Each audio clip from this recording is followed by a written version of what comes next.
Bobby Mitchell's trembling hand froze on his wheelchair brake. The metallic click echoed exactly like Rex's dog tags 30 years ago in the Arizona desert. The massive German Shepherd before him shouldn't exist. Rex had been left behind in 1993, presumed dead after the cartel raid that shattered Bobby's spine and ended his military career. Yet here, in this dusty training facility, stood a grizzled dog performing a perfect military salute with his right paw. The September heat pressed down like it had that fateful day when Bobby chose loyalty over orders, love over duty. Around them, younger handlers held their breath as two old soldiers, one on 4 legs, one on wheels, stared across 3 decades of separation. Rex's amber eyes held the same intelligence, the same unwavering devotion that had once made Bobby whisper promises he thought he'd never keep. Why do the bravest choices always cost everything? Today, Bobby would finally learn the answer. Leave a like and share your thoughts in the comments. Along with the city you're watching from now, let's continue with the story. 30 years earlier, Fort Huachuca stretched across the Sonoran Desert like a monument to American resolve. The Arizona sun beat down mercilessly on the training grounds where Master Sergeant Robert Bobby Mitchell worked his particular brand of magic with 4-legged soldiers. At 38, Bobby possessed the rare gift of understanding canine psychology in ways that baffled his colleagues and impressed his superiors. Bobby came from military stock. His grandfather had stormed Normandy, his father flew missions over Vietnam. But Bobby found his calling not in the cockpit or on the front lines, but in the sacred bond between handler and working dog. He believed, with the fervor of the converted, that a properly trained military dog could save more lives than any weapon in the arsenal. Rex arrived at Fort Huachuca on a scorching Tuesday in March 1993, an 8-week-old bundle of black and tan fur with oversized paws and intelligent amber eyes that seemed to catalog everything around him. The puppy had been flown in from a renowned breeding facility in the Czech Republic, his bloodline carefully selected for intelligence, loyalty, and the indefinable quality military dog trainers called heart. From their first meeting, Rex displayed an unusual characteristic. He responded to Bobby's commands with an almost supernatural quickness, as if he could read the sergeant's mind. Where other puppies required weeks to master basic obedience, Rex mastered complex sequences in days. But more than his intelligence, it was Rex's devotion that set him apart. The young dog followed Bobby everywhere, sleeping outside his quarters when regulations prevented him from staying inside. Bobby's colleagues often joked about his attachment to Rex, but they didn't understand the deeper connection. Bobby saw in Rex not just a tool of war, but a fellow soldier deserving of the same loyalty and protection he would offer any human comrade. He had a saying that became legendary around the base: "No soldier left behind, 4 legs or 2." Lieutenant Colonel Daniel Morrison commanded Fort Huachuca with an iron fist wrapped in regulation velvet. At 45, Morrison carried himself with the bearing of a man who had seen too much combat and learned to trust protocol over instinct. His office walls displayed commendations from 3 decades of service, but the photograph that dominated his desk showed a different story: a young soldier in dress blues who would never come home. Morrison's son Michael had died 2 years earlier in a training accident involving military working dogs. The official report cited handler error, but Morrison blamed something deeper: the dangerous sentimentality that led soldiers to treat animals as family rather than equipment. This personal tragedy shaped his command philosophy. Emotional attachment was a liability that got people killed. Despite his reservations about Bobby's methods, Morrison couldn't argue with results. Rex was developing into an exceptional explosive detection dog, his success rate in training exercises approaching perfection. As Bobby often said while scratching behind Rex's ears, "This boy's going to save a lot of lives." Neither man could foresee how prophetic those words would prove, or how much those lives would ultimately cost them both. September 15, 1993, dawned with the kind of crystalline clarity that made Arizona mornings legendary. The sun painted the Huachuca Mountains in shades of copper and gold, while a gentle breeze carried the scent of creosote and sage across the desert training grounds. Bobby Mitchell woke before his alarm, as he had every day for the past 6 months, to the sound of Rex's tail thumping against his kennel door. At 6 months old, Rex had grown into his oversized paws, standing tall and proud with the confident bearing of a dog who knew his purpose. His black and tan coat gleamed with health, and his amber eyes held an alertness that made seasoned handlers stop and take notice. Bobby had trained hundreds of military working dogs, but Rex was different, special in ways that went beyond mere intelligence or obedience. The morning briefing took place in the same sterile conference room where countless missions had been planned. Lieutenant Colonel Morrison stood at the head of the table, his expression grave as he outlined the intelligence they'd received. A major drug cartel operation was moving a significant weapons cache through a remote border area 60 miles south of the base. The cache reportedly included military-grade explosives, automatic weapons, and enough ammunition to supply a small army. "This isn't a training exercise," Morrison emphasized, his steel-gray eyes scanning the room. "Intelligence suggests this is the largest weapons shipment we've intercepted in this sector. We're coordinating with DEA and Border Patrol for a joint operation at 1400 hours." Bobby's hand instinctively moved to Rex's head as the dog sat perfectly at attention beside his chair. The young German Shepherd had never been on an actual field mission, though his training scores were exceptional. Morrison's gaze lingered on the pair, and Bobby could see the internal debate playing out behind the colonel's carefully controlled expression. "Sir," Bobby spoke up during the tactical planning phase, "Rex is ready for this. His detection accuracy in training exercises is 98%, better than dogs with years of field experience." Morrison's jaw tightened almost imperceptibly. The colonel had been hoping to assign an older, more experienced dog to the mission, but their 2 senior explosive detection dogs were recovering from injuries sustained in a training accident the previous week. Rex was, by default, their best available asset. "The dog is unproven in combat conditions," Morrison replied curtly. "Field work is different from controlled training scenarios." Captain James Walsh, Bobby's closest friend on the base, leaned forward. "With respect, sir, we can't wait for ideal conditions. If this weapons cache reaches its destination, we're looking at a significant escalation in cartel violence. Rex has trained for this moment." The debate continued for 20 minutes, with Morrison raising legitimate concerns about deploying such a young dog on a high-stakes mission. Bobby understood the colonel's hesitation. Military working dogs typically required 18 months of training before field deployment. But Rex wasn't typical, and time was a luxury they didn't possess. Finally, Morrison made his decision. "Mitchell, your dog is cleared for the mission. But understand this, I'm holding you personally responsible for his performance and safety." Bobby nodded solemnly. "Understood, sir. Rex won't let us down." As the briefing concluded and teams dispersed to prepare equipment, Bobby knelt beside Rex in the hallway. The dog's ears perked forward, sensing the change in his handler's demeanor. Bobby cupped the German Shepherd's muzzle gently, looking into those intelligent amber eyes. "This is it, boy," he whispered. "This is what we've been training for. Daddy's going to bring you home safe, I promise." Rex's tail wagged once, a confident acknowledgement that seemed to say he trusted completely in Bobby's protection. The dog had never known a world where Bobby Mitchell wasn't there to guide him, protect him, and ensure his safety.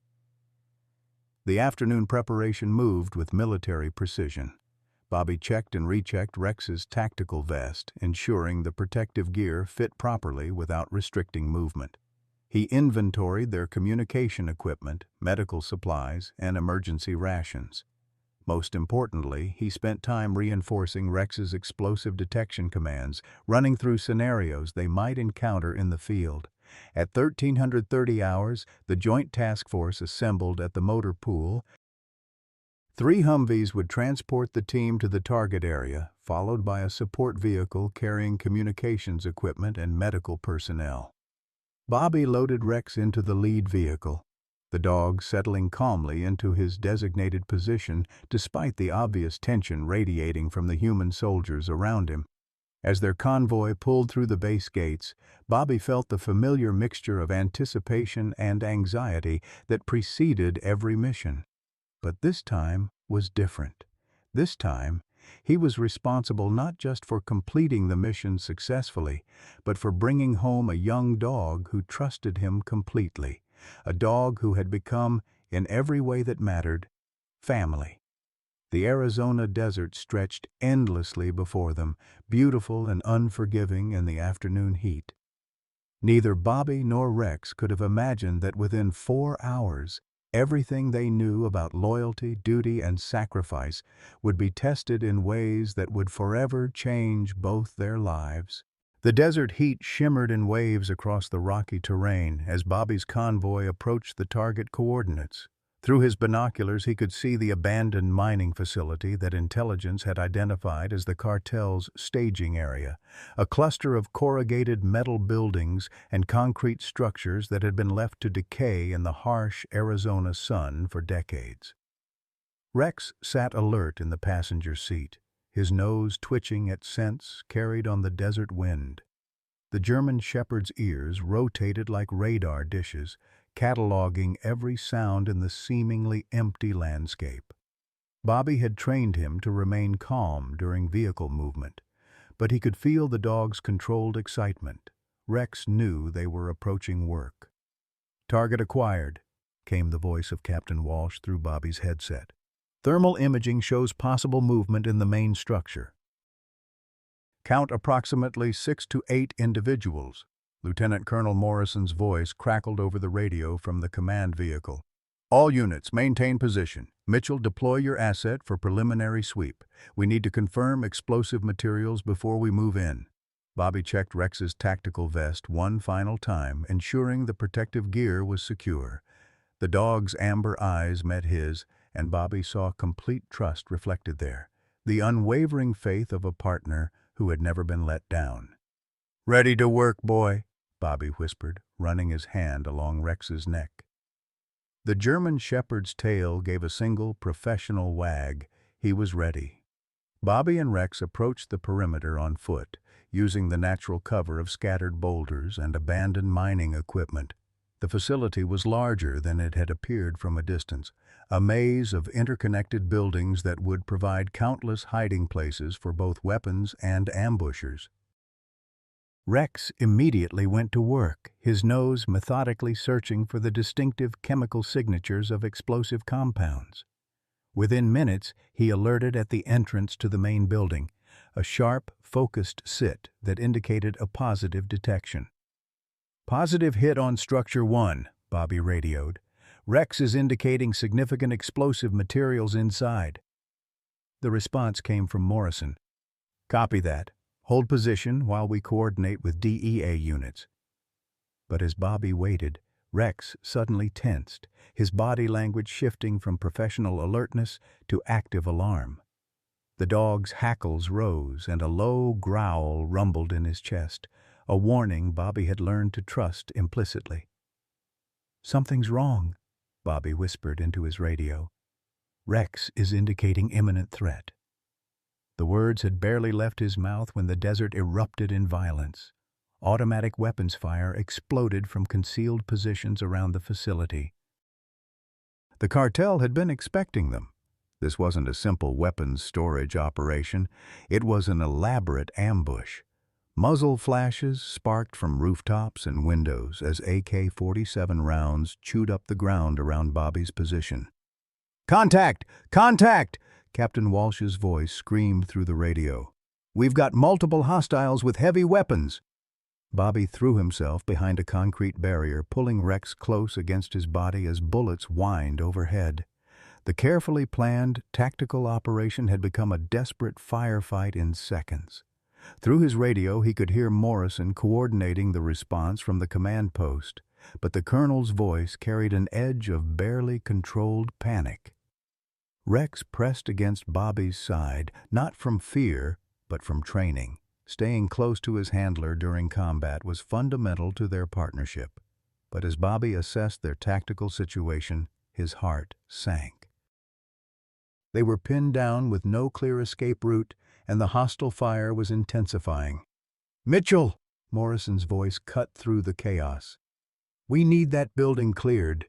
Can your dog confirm the extent of explosive materials?" Bobby looked at the main structure, then at Rex. Getting to that building would mean crossing 30 yards of open ground under heavy fire. It was possible, but barely, and it would put Rex directly in harm's way. "Sir, we're taking heavy fire. Rex could be injured or killed attempting that approach." "That's a direct order, Sergeant. We need that intelligence." The next moments unfolded with the crystalline clarity that often accompanies life-changing decisions.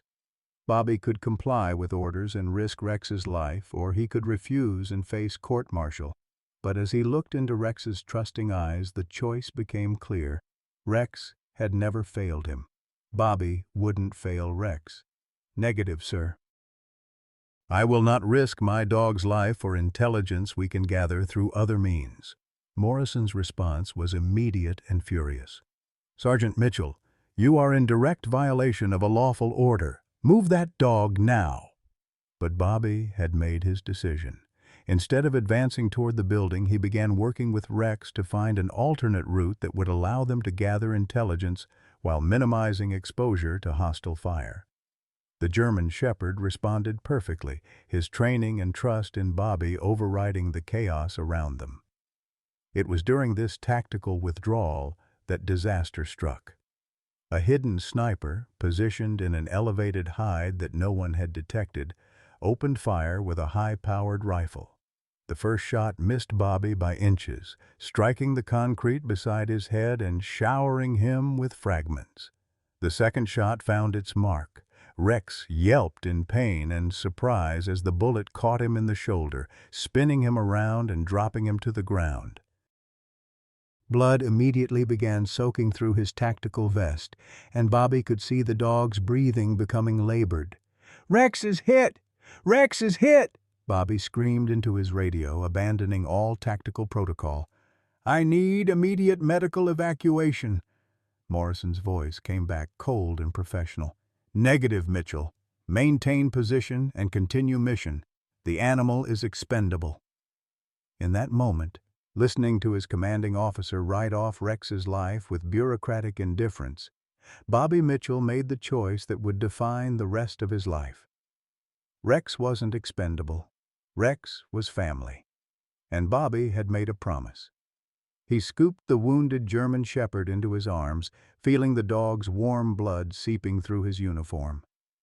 Rex looked up at him with those trusting amber eyes, and Bobby saw no accusation there, only the same complete faith that had always been Rex's gift to him. "I've got you, boy," Bobby whispered. "Daddy's got you." Then he began running toward the extraction point, carrying his wounded partner through a hailstorm of bullets, Morrison's furious orders crackling in his headset, and his own career ending with each step.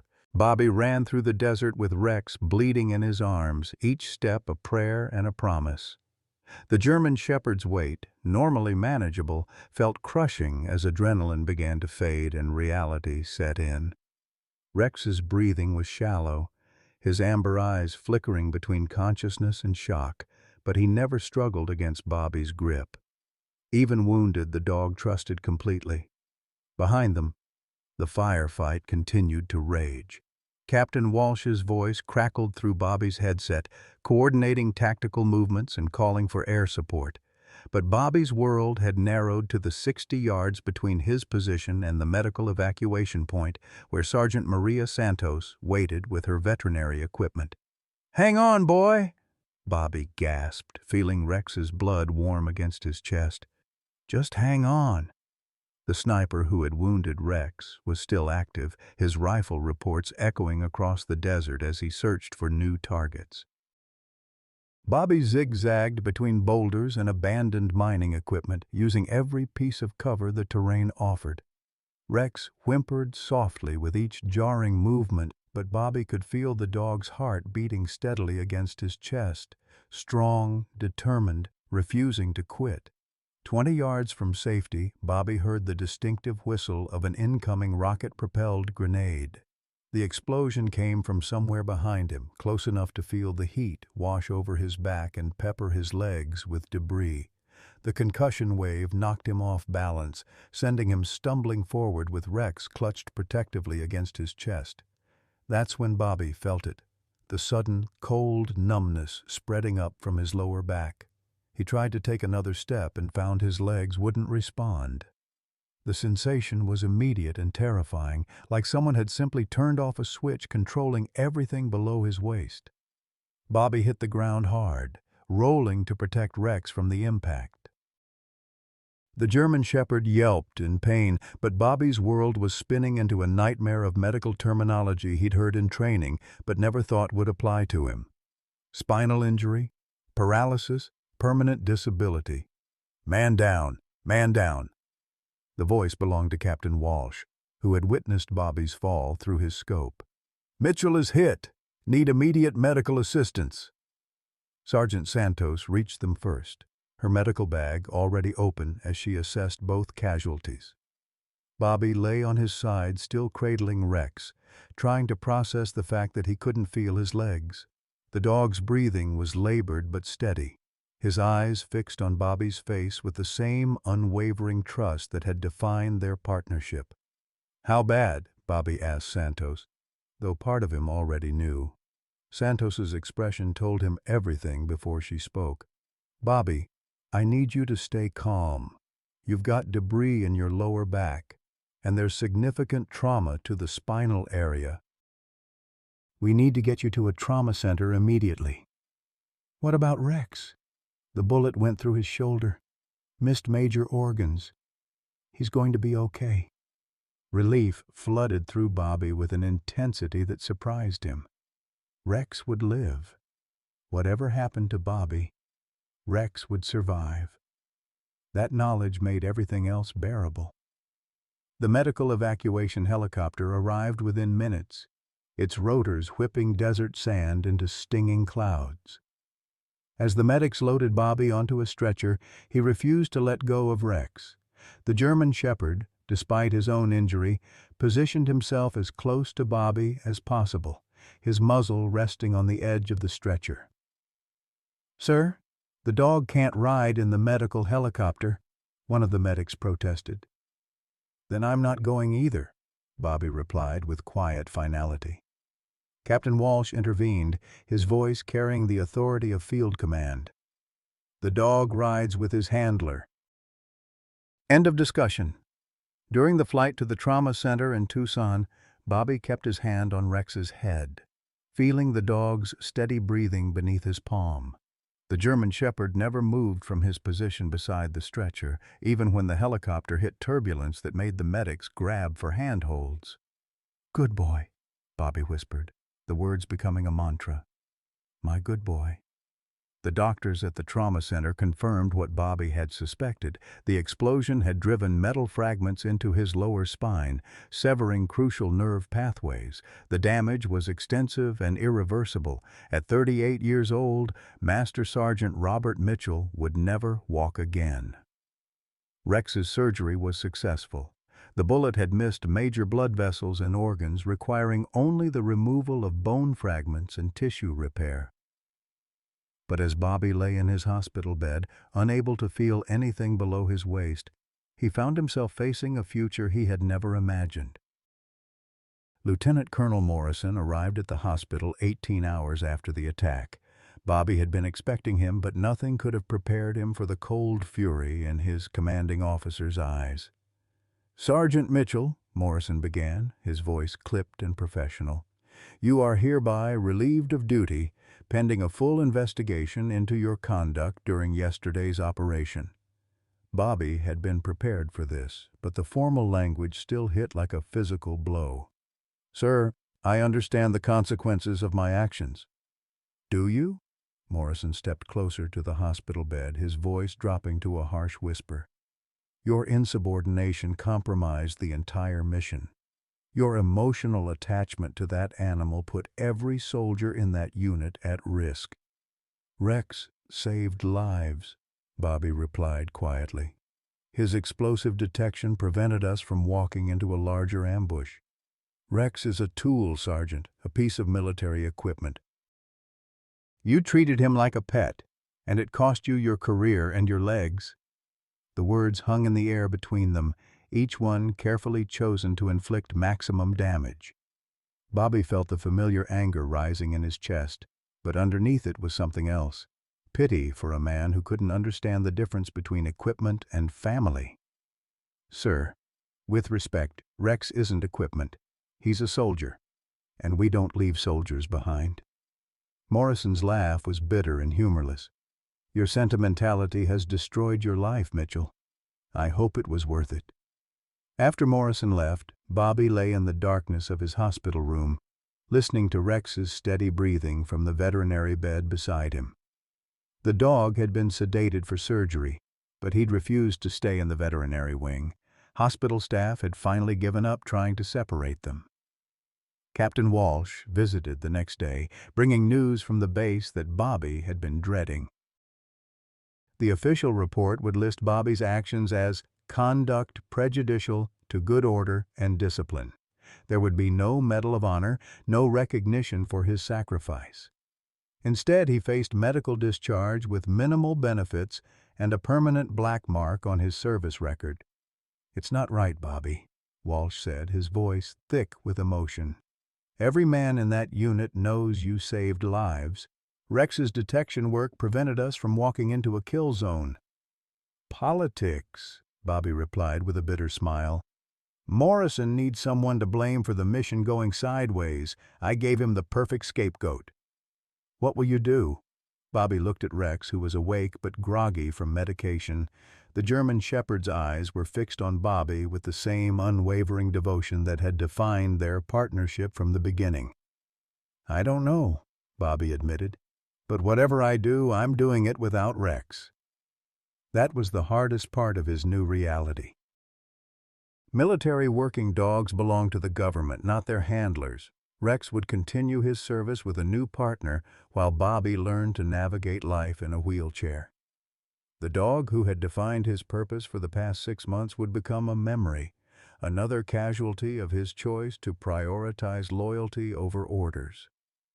The separation came 2 weeks later when Bobby was transferred to a veterans rehabilitation hospital in Phoenix. Rex was returning to Fort Huachuca for reassignment and continued training. Bobby tried to explain to the dog what was happening. But how do you tell your partner that you'll never see each other again? "Take care of yourself, boy," Bobby whispered, his voice breaking as he scratched behind Rex's ears one last time. "Be good for your new handler," Rex whined softly, sensing the finality in Bobby's voice. The German shepherd tried to climb onto Bobby's wheelchair, but the medical staff gently restrained him. As they led Rex away, the dog kept looking back, his amber eyes confused and questioning. Bobby watched until Rex disappeared around the corner, then closed his eyes and tried to imagine a future without the partnership that had given his life meaning. Outside his window, the Arizona desert stretched endlessly toward the horizon, beautiful and unforgiving as always. 3 days later, Bobby received his discharge papers. After 20 years of service, his military career was over.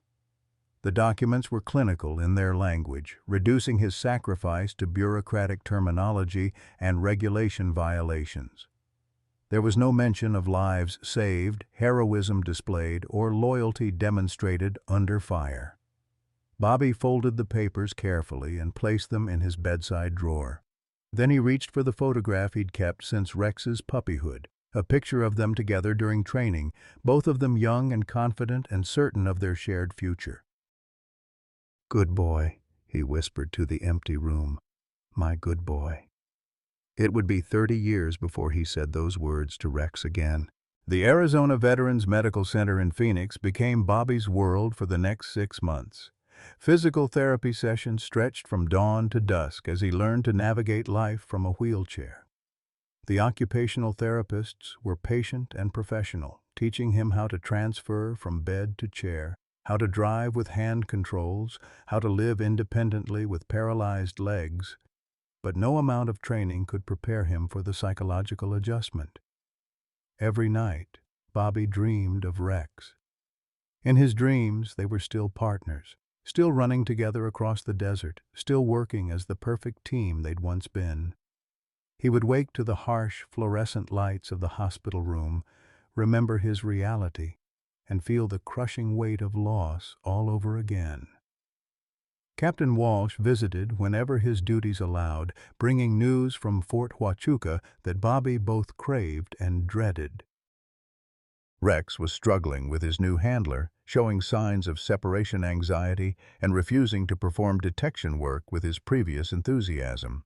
The dog had been reassigned twice already, each time displaying the same reluctance to bond with anyone except Bobby. "He's not the same dog," Walsh admitted during one visit. "It's like he's waiting for something. Or someone." Bobby's hands tightened on his wheelchair armrests. "He'll adjust. Military working dogs are trained to be adaptable." "Not Rex," Walsh said quietly. "That dog bonded with you in ways I've never seen before.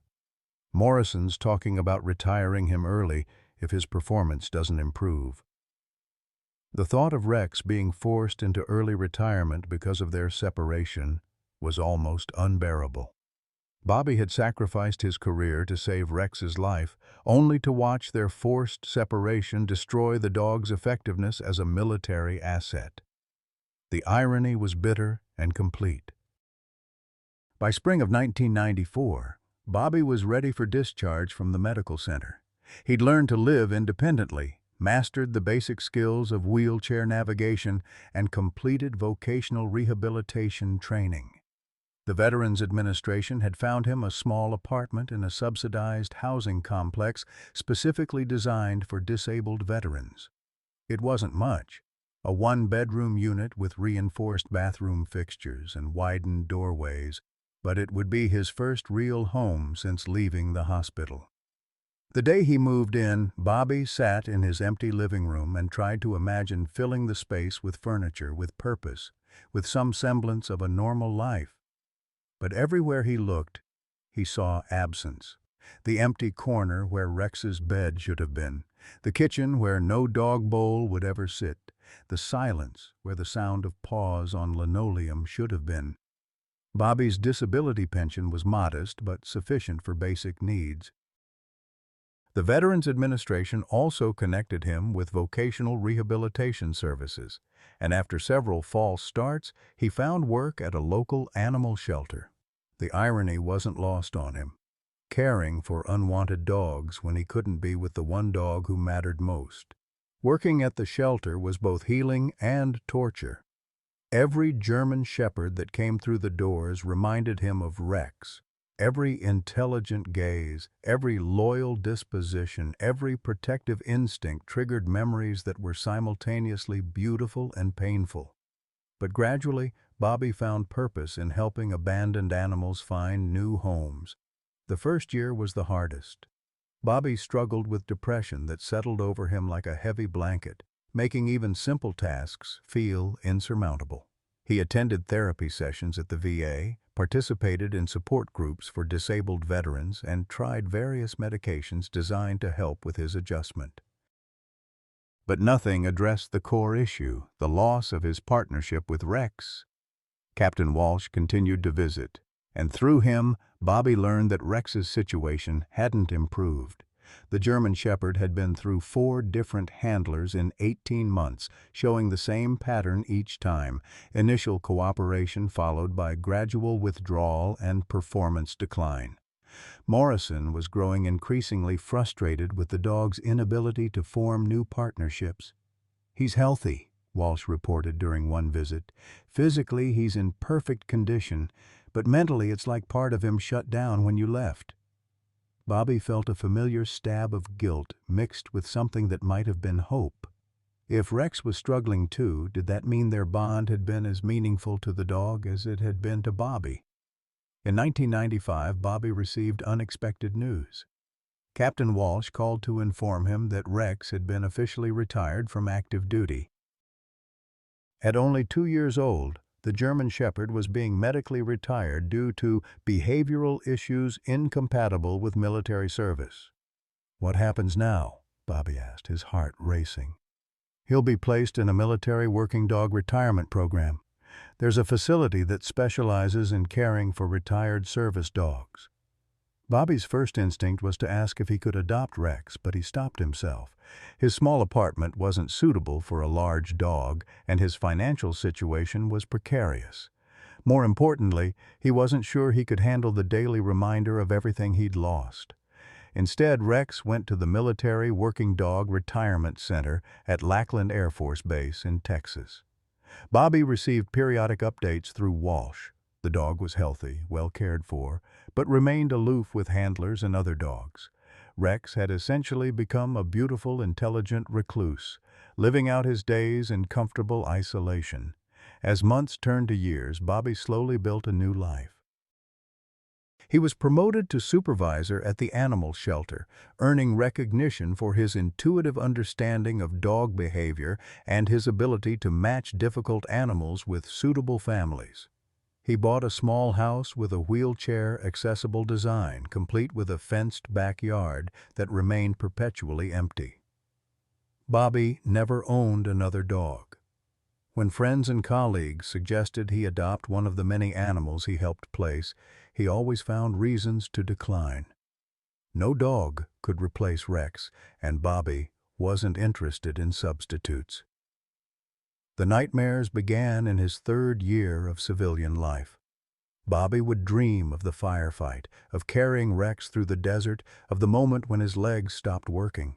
But worse were the dreams where Rex called to him from some unreachable distance, his amber eyes full of confusion and abandonment. Bobby would wake in a cold sweat, feeling guilty for surviving when their partnership had died. By 1998, Bobby had stopped asking Captain Walsh for updates about Rex. The news was always the same. The dog was healthy but withdrawn, living in comfortable retirement but showing no interest in forming new relationships. It was as if Rex had decided that loyalty meant waiting, even if waiting meant waiting forever. Bobby threw himself into work and volunteer activities. He became an advocate for disabled veterans' rights, testified before state legislative committees about accessibility issues, and counseled other veterans struggling with the transition to civilian life. His small house became a gathering place for a rotating group of disabled vets who found solace in shared experience and dark humor. But late at night, when the house was quiet and his defenses were down, Bobby would find himself wondering about Rex. Was the dog happy? Did he remember their partnership with fondness or resentment? Did he understand why Bobby had never come for him? The guilt was a constant companion. Bobby had made a choice that saved Rex's life but destroyed both their futures. Rex was alive but alone, retired but unfulfilled, safe but separated from the only human he'd ever truly bonded with. Sometimes Bobby wondered if it would have been kinder to let Rex die in the desert as a hero rather than live as an exile. In 2001, 8 years after their separation, Bobby reached what he later recognized as his lowest point. The anniversary of their last day together hit him with unexpected force, triggering a depression so severe that he briefly contemplated suicide. It was during this crisis that he finally sought serious help from a VA psychiatrist who specialized in trauma recovery. "You're grieving," Dr. Sarah Chen told him during their first session. "You've never properly grieved the loss of your partnership with Rex." "He's not dead," Bobby protested. "No, but the relationship is. And you've been carrying guilt about a choice that any reasonable person would have made. You saved his life, but destroyed his purpose. His purpose was to serve alongside you. When that became impossible, you did what any good partner would do. You made sure he survived." The therapy sessions helped Bobby understand that his choice in the desert had been motivated by love, not selfishness. Rex's subsequent struggles weren't Bobby's fault, but rather evidence of a bond so deep that separation was traumatic for both of them. Slowly, Bobby began to forgive himself. He stopped having the nightmares, found peace with his decision, and even began to consider the possibility that someday, somehow, he and Rex might find their way back to each other. But 25 years had passed since their separation. Rex would be 27 years old now, ancient for a German Shepherd. The rational part of Bobby's mind knew that their story was over, that whatever reunion he imagined was just wishful thinking. He was wrong. Tuesday morning, October 3rd, 2023, began like any other for Bobby Mitchell. At 68, his routine had become sacred. Coffee at 5:30 a.m., national news while eating oatmeal, then the 40-minute commute to the animal shelter where he'd worked for nearly 3 decades. His house on Maple Street was modest but comfortable, with wide doorways and bathroom grab bars that marked it as the home of someone who'd learned to adapt. The phone call came at 9:47 a.m., just as Bobby was finishing his morning rounds at the shelter. The caller ID showed a number he didn't recognize, a 520 area code that meant somewhere in southern Arizona. For 30 years, Bobby had avoided calls from that region, too afraid of the memories they might trigger. "This is Bobby Mitchell." "Mr. Mitchell? This is Dr. Jennifer Rodriguez from the Military Working Dog Retirement Facility at Fort Huachuca. I hope I'm not calling at a bad time." Bobby's coffee mug slipped from his fingers, shattering on the concrete floor of the shelter office, Fort Huachuca. The name hit him like a physical blow, carrying him instantly back to desert heat and the weight of Rex bleeding in his arms. How did you get this number?" "We've been trying to reach you for several weeks. Your name was listed in our files as the primary handler for a retired military working dog named Rex." The world seemed to stop. Bobby gripped his wheelchair armrest so tightly his knuckles went white. "Rex is... he's still alive?" Dr. Rodriguez's voice was gentle but professional. "Mr. Mitchell, Rex is 30 years old. That's extraordinarily old for a German Shepherd. He's been in our care since 1995, and for the past several months his behavior has been concerning." "What kind of concerning?" "He's stopped eating regularly, won't interact with staff or other dogs. It's like he's given up, sir.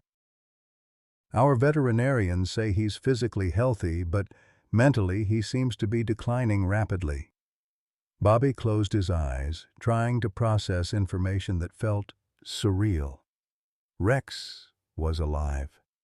After 30 years of wondering, of dreaming, of guilt-ridden speculation about what had become of his partner, Rex was alive. "Why are you calling me now?" "We found something in his kennel yesterday. A photograph that one of our longtime staff members recognized. It shows you and Rex together during training. We think he might be waiting for you, Mr. Mitchell." The photograph. Bobby remembered it clearly. Rex, as a young dog, sitting perfectly at attention beside Bobby's chair during a training exercise. Bobby had given a copy to one of the kennel staff before his discharge, never imagining it would find its way to Rex decades later. "Dr. Rodriguez, I need to ask you something, and I need you to be honest with me. Is Rex suffering?" There was a long pause before she answered. "Mr. Mitchell, in my professional opinion, Rex is dying of a broken heart. He's been waiting for 30 years for someone who never came. If you don't come now, I don't think he'll last much longer." Bobby felt 30 years of carefully constructed emotional walls crumble in an instant. He'd built a life around the assumption that his story with Rex was over, that their separation was permanent and irreversible. The possibility of reunion had seemed so remote that he'd stopped allowing himself to hope. "I'll be there tomorrow," he heard himself saying. "Mr. Mitchell, I should prepare you. Rex is very old. He moves slowly, his hearing isn't what it was, and he sleeps most of the day, but his mind is still sharp. I think he'll remember you." After ending the call, Bobby sat in his office for 20 minutes, staring at the broken coffee mug on the floor.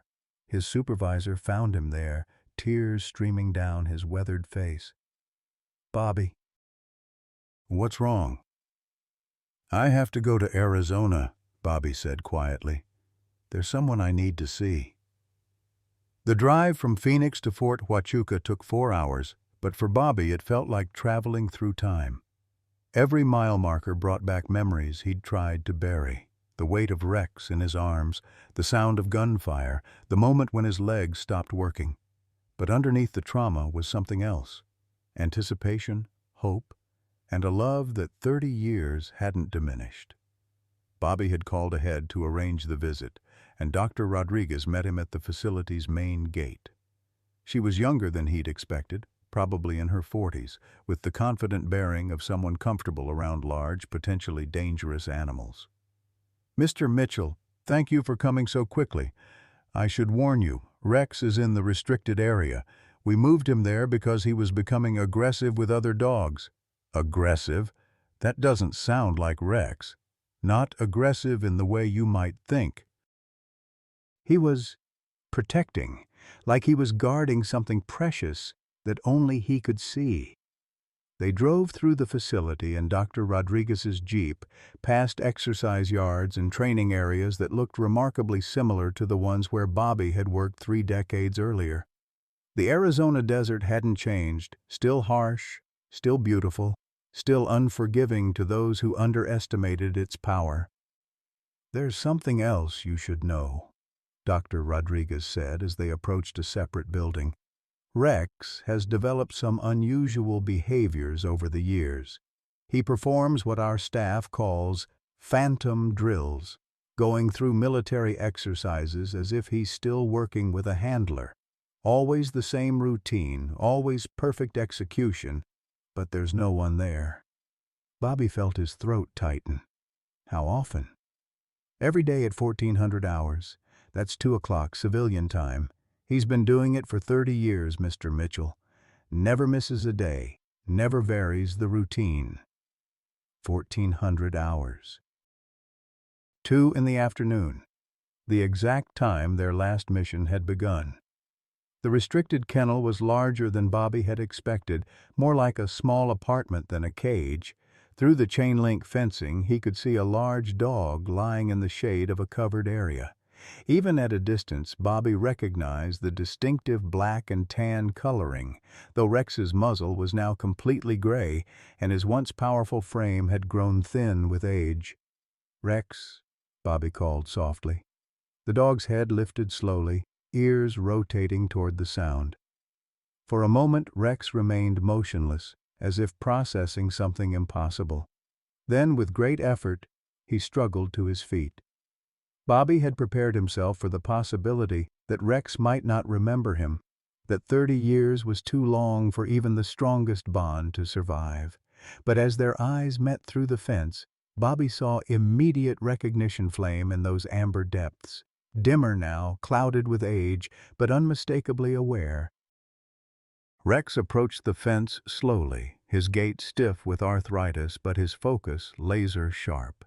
When he reached the barrier, he sat perfectly at attention and raised his right paw in the crisp military salute that Bobby had taught him as a puppy. The sight broke Bobby's heart and mended it simultaneously. Here was his partner, aged and weakened, but still performing the greeting they'd shared thousands of times, still waiting, still faithful, still believing that Bobby would eventually come home.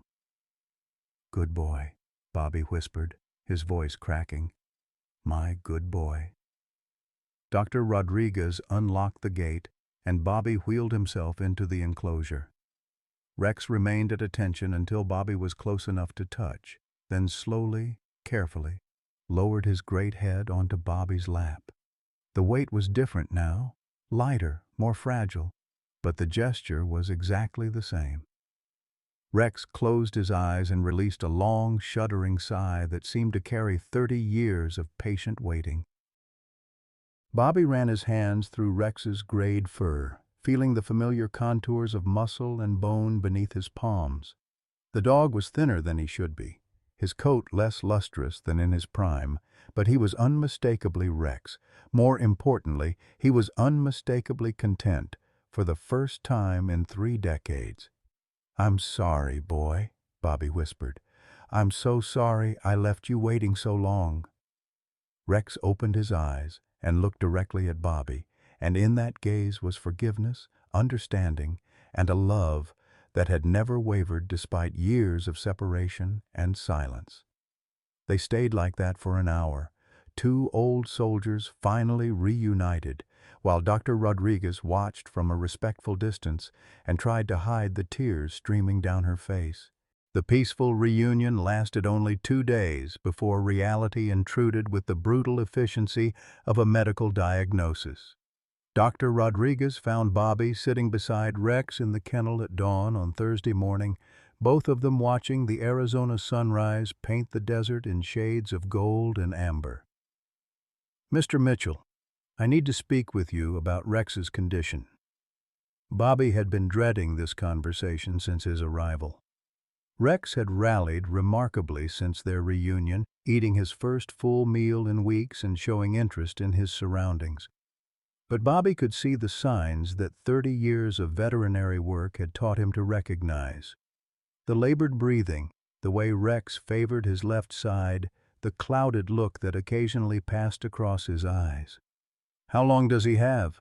Dr. Rodriguez sat on a nearby bench, her expression grave. "Our oncologist completed his examination yesterday. Rex has aggressive lymphoma, Mr. Mitchell.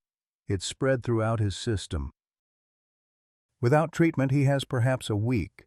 With treatment, we might extend that to a month, but he would suffer significantly." The words hit Bobby like physical blows. He'd found Rex only to lose him again, this time permanently. "Is he in pain now?" "Some discomfort, yes, but not severe pain yet. That will change quickly." Bobby looked at Rex, who was lying peacefully in the morning sun, his grayed muzzle resting on his front paws. The dog seemed content for the first time in years, but Bobby could see the subtle signs of illness now that he knew what to look for. "What are you recommending?" "That's not my decision to make, sir. Rex was never officially adopted after his retirement. Technically, he still belongs to the military, but Lieutenant Colonel Morrison left specific instructions that any decisions about Rex's care should be made by you, Morrison." Bobby hadn't thought about his former commanding officer in years. The man who had destroyed Bobby's career and separated him from Rex was apparently still making decisions about their lives 3 decades later.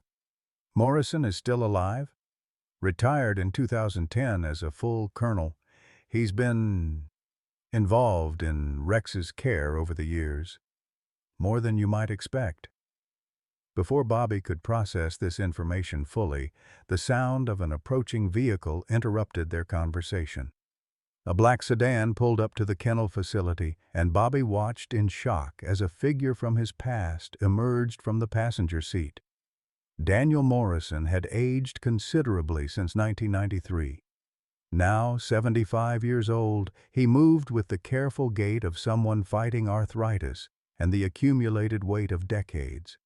His hair was completely white, his face deeply lined, but his bearing still carried the unmistakable authority of a career military officer.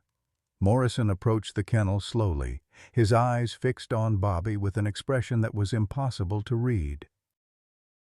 When he reached the fence, he stood in silence for a long moment, taking in the sight of Bobby in his wheelchair beside the aging German shepherd. "Sergeant Mitchell," Morrison said finally, his voice hoarse with age. "It's Mr. Mitchell now, sir.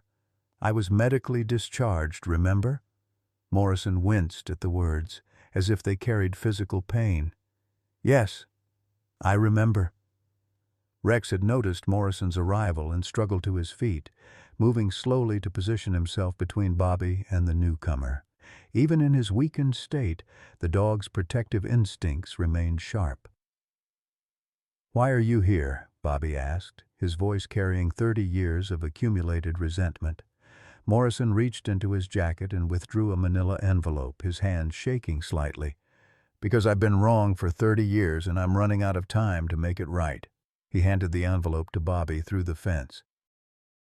Inside were documents that made Bobby's hands tremble as he read them: medical records, incident reports, and testimonies from soldiers who had been present during the 1993 mission. "I don't understand," Bobby said, looking up from the papers. "Read the tactical analysis on page 12, Morrison said quietly. Bobby found the document, his eyes scanning the military jargon until he reached the crucial paragraph. According to the post-mission analysis, Rex's explosive detection work had identified not just the weapons cache, but a secondary explosive device that would have killed the entire assault team. Bobby's decision to protect Rex had forced the team to take alternate positions that ultimately saved 12 lives. "This says Rex prevented a massacre," Bobby said, his voice barely audible.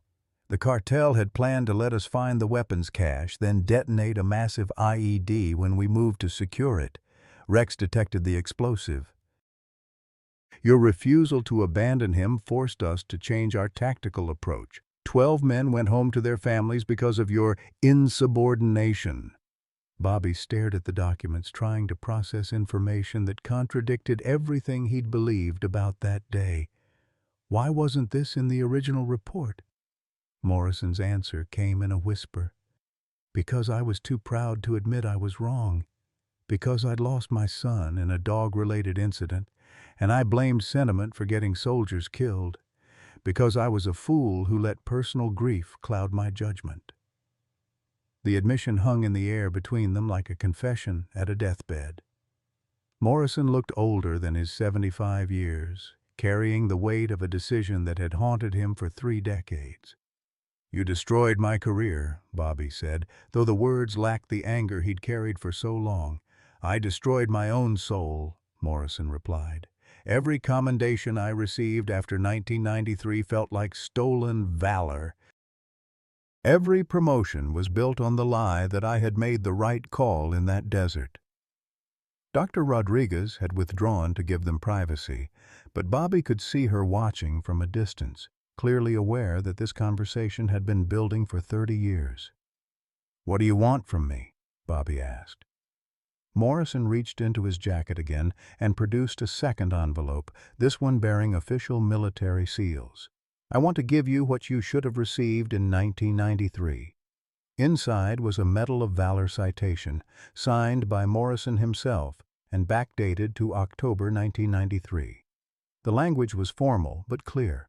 Master Sergeant Robert Mitchell was being honored for extraordinary heroism and devotion to duty under enemy fire. "It won't give you back your legs or your career," Morrison said, "but it might give you back your honor."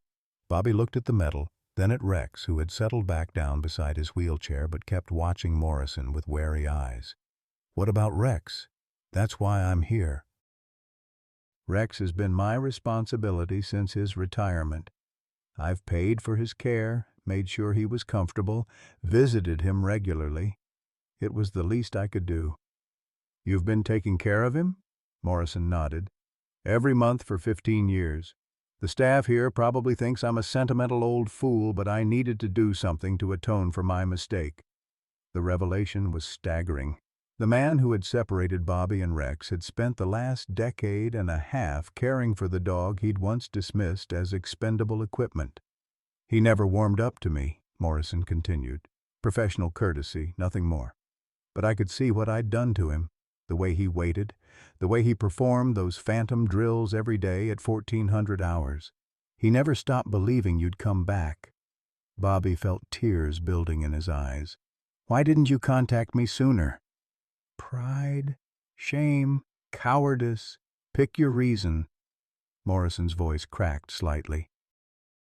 I told myself I was protecting you from painful memories. The truth is, I was protecting myself from facing what I'd done.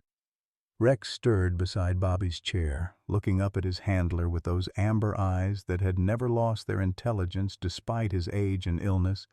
The dog seemed to sense the emotional weight of the conversation, positioning himself closer to Bobby as if offering comfort. There's something else, Morrison said, reaching for a third envelope. Rex's adoption papers. I've transferred ownership to you, effective immediately. Whatever decisions need to be made about his care, they're yours to make. Bobby looked at the legal documents that officially made Rex his dog after 30 years of separation. The irony was overwhelming. He finally had legal custody of his partner just as Rex was dying. The veterinarian says he has a week, Bobby said quietly. Morrison nodded gravely. I know. That's why I had to come now. I couldn't let him die thinking he'd been abandoned by everyone who ever mattered to him. For the first time since Morrison's arrival, Bobby looked directly at his former commanding officer. He saw not the rigid colonel who had destroyed his career, but a broken old man carrying 3 decades of guilt and regret. Sir, Bobby said formally, I think it's time we both forgave ourselves. Morrison's composure finally cracked, tears streaming down his weathered face as he nodded silently. Rex watched the exchange with the intelligence that had always set him apart. And for a moment, Bobby could swear the dog understood that old wounds were finally beginning to heal. The 3 of them, 2 old soldiers and the dog who had defined their shared tragedy, sat in the Arizona morning sun, finally united in grief, forgiveness, and the knowledge that some bonds transcend even the worst mistakes of human judgment. The next 5 days passed like a sacred vigil. Bobby never left Rex's side, sleeping in a cot that Dr. Rodriguez had brought to the kennel, sharing meals with his old partner, and talking through 30 years of separation in the gentle voice that Rex had never forgotten. Morrison visited each day, usually arriving in the early morning with coffee for Bobby and updates on the Medal of Valor ceremony he was arranging. Rex's condition deteriorated gradually but noticeably. His appetite faded despite Bobby's encouragement, and his once powerful frame grew thinner with each passing day. Yet his spirit seemed stronger than it had been in years. The phantom drills at 1400 hours continued, but now Bobby was there to witness them, watching his aged partner go through the precise movements of their old detection routine with muscle memory that 30 years hadn't dimmed. On Tuesday morning, exactly 1 week after Bobby's arrival, Rex couldn't manage to stand for his afternoon drill. Bobby found him lying in his favorite spot, breathing shallowly, his amber eyes still alert but clouded with pain he could no longer hide. Dr. Rodriguez approached the kennel with the quiet dignity of someone who had delivered this news many times before. Mr. Mitchell, it's time. He's suffering now. Bobby had been preparing for this moment since his arrival, but the words still hit him like a physical blow. He looked at Rex, who was watching him with complete trust, and knew that his final act of love would be to spare his partner any more pain. Can we do it here? Bobby asked. In his space, where he's comfortable? Of course. I'll get the necessary medications. Morrison arrived as Dr. Rodriguez was preparing the injection. The old colonel took one look at Rex and understood immediately. Without being asked, he positioned himself on the dog's other side, his hand resting gently on Rex's flank. Thank you, Bobby said to Morrison. He shouldn't be alone. None of us should, Morrison replied quietly. Dr. Rodriguez explained the process gently. The first injection would be a sedative to ensure Rex felt no pain. The second would allow him to pass peacefully. She gave them time to say their goodbyes before beginning. Bobby leaned close to Rex's ear, his voice breaking as he spoke the words he'd carried for 30 years. "I kept my promise, boy. I came home. You've been the best partner, the best friend, the best soldier anyone could ask for. It's okay to rest now." Rex's tail moved slightly, just once, against the concrete floor. Morrison's voice was barely audible. "Rex, you taught me what loyalty really means. I'm sorry it took me so long to understand." The sedative took effect quickly, and Rex's breathing became deeper and more peaceful. His eyes remained open, fixed on Bobby's face with an expression of complete contentment. For the first time in 30 years, Rex looked truly at peace. The final injection was administered with clinical precision, but Dr. Rodriguez's hands were gentle as she completed the procedure. Rex's breathing gradually slowed, then stopped altogether.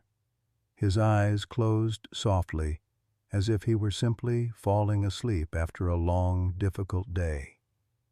Bobby kept his hand on Rex's head for several minutes after the end, unwilling to break the contact that had defined both their lives. Morrison stood silently beside them, tears streaming down his weathered face. "He waited for you," Dr. Rodriguez said softly. 30 years, and he waited." The funeral was held the following day in the Military Working Dog Cemetery at Fort Huachuca. Morrison had arranged for full military honors, a honor guard, a bugler, and a flag ceremony that recognized Rex's 30 years of faithful service. Bobby was presented with the folded flag that had covered Rex's casket, along with the Medal of Valor that should have been his 3 decades earlier. The headstone was simple but dignified. Rex, military working dog, he kept faith. Below that, at Bobby's request, were the words, "Good boy." Captain Walsh, now a retired colonel himself, attended the ceremony along with several other veterans who had served with Bobby and Rex. They stood in the desert heat, a gathering of old soldiers honoring one of their own, while a bugler played taps across the silent cemetery. After the ceremony, as the crowd dispersed, Bobby remained beside the grave with Morrison. The two men sat in comfortable silence, watching the Arizona sunset paint the desert in the same golden hues they had known as young soldiers. "What will you do now?" Morrison asked. Bobby considered the question. For 30 years, he had built a life around the absence of Rex. Now he needed to figure out how to live with the completion of their story. "I think I'll go home," Bobby said finally. "But I'll be back. This is where Rex belongs, and part of me will always belong here too." Morrison nodded. "There's something I want you to know. The facility is planning to establish a scholarship program for disabled veterans who want to work with military dogs. They're naming it the Rex Memorial Fund." Bobby looked at his former commanding officer with surprise. That's perfect. I was hoping you might consider being involved. Your experience, your understanding of the bond between handlers and their dogs, it could help a lot of people." The idea appealed to Bobby immediately. Working with military dogs again, helping other veterans find the kind of partnership he'd shared with Rex, seemed like the perfect way to honor their legacy. "I'll think about it," Bobby said, though they both knew he'd already decided. As they prepared to leave the cemetery, Bobby took one last look at Rex's grave. The headstone seemed to glow in the fading light, a permanent marker of a bond that had transcended time, separation, and even death itself. 3 months later, Bobby returned to Fort Huachuca as the first director of the Rex Memorial Veterans Program. His small apartment near the base was modest but comfortable, with a view of the desert where he and Rex had once worked together. On his desk was the photograph that had started everything, A young soldier and his German Shepherd partner, both of them confident and strong and ready to face whatever challenges lay ahead. Every evening, Bobby visited Rex's grave. He would sit beside the headstone and talk about his day, about the veterans he was helping, about the dogs finding new partnerships with handlers who understood their value. Sometimes Morrison joined him, and they would share stories about Rex that grew more fond and less painful with each telling. The Memorial Fund flourished, providing opportunities for disabled veterans to work with military dogs and helping retired working dogs find loving homes with handlers who understood their needs. It became a model program that other military installations began to emulate. But for Bobby, the real victory was simpler and more personal. He had kept his promise to Rex, had found his way home, and had discovered that some bonds are indeed stronger than time, separation, or even death.